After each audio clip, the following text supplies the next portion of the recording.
Hi, I'm Jason Kanigan, the owner and founder of Sales on Fire, consultative sales training business. And I wanted to take a few minutes to explain who I am and where I came from, why I do what I do. Now, some of you know that I'm on a mission to transform 100,000 people from being perceived by the public as sort of the slimy, lying salesperson who will say anything to take an order, into a trusted advisor who's well rewarded for their expertise.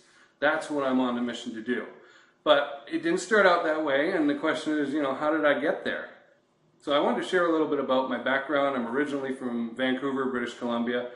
Didn't think of Vancouver as a big city. I'm actually from North Vancouver, which is kind of a small town across the water. Not what I thought was a lot of manufacturing or high tech or anything like that, but having traveled a bit since then and traveled across the U.S., moving 4 years ago to the United States in 2009, I've learned that Vancouver is actually, pretty high tech and doing a lot of good stuff, which I've been able to take to other places. It is simply not that way in the rest of the continent, and that was really quite an eye-opener for me. So originally I started off with a diploma of technology and operations management, a business degree, that kind of background, where I figured I wanted to be a factory manager, because operations management is all about process re-engineering, cutting up processes into little steps, understanding them, recording them, and then taking out unnecessary steps and saving the company money and personnel, time, that kind of thing, through that method. And I take that with me, that process engineering mindset, to sales training, and I apply it there. So that's how you get a consistent sales process, is my operations management background being applied to the sales training field.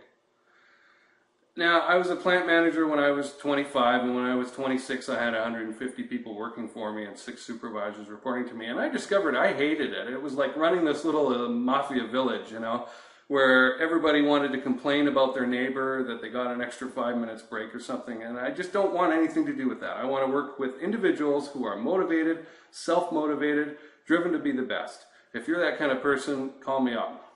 We'll get along, And so I moved out of that and into the credit management field, where I worked for 4 years as a credit manager for a national electrical wholesaler. I was responsible for 6-7 branches and $2 million a month in receivables.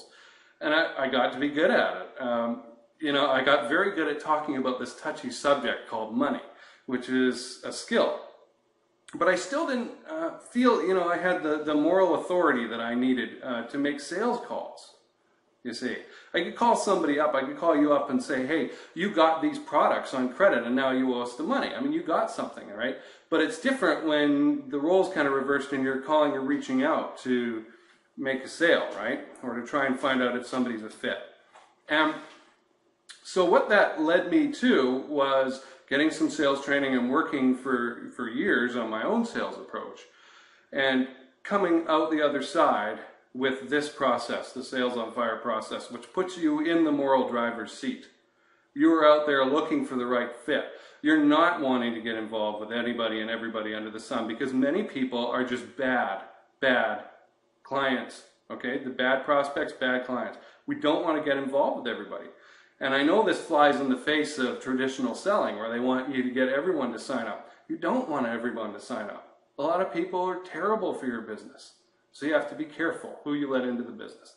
And that's what I've learned and developed over my time. So using that operations management skill set, I've been able to create a consistent sales process that puts you in the moral driver's seat and really does transform you from that, being perceived by the public as being a slimy trickster who will say anything to get an order, into that trusted advisor who is valued and appreciated. They want you to be around, and you're well rewarded for your efforts. So I hope that explains a little bit about my background and what I'm about, why I do what I do. And I look forward to talking with you further. Thanks.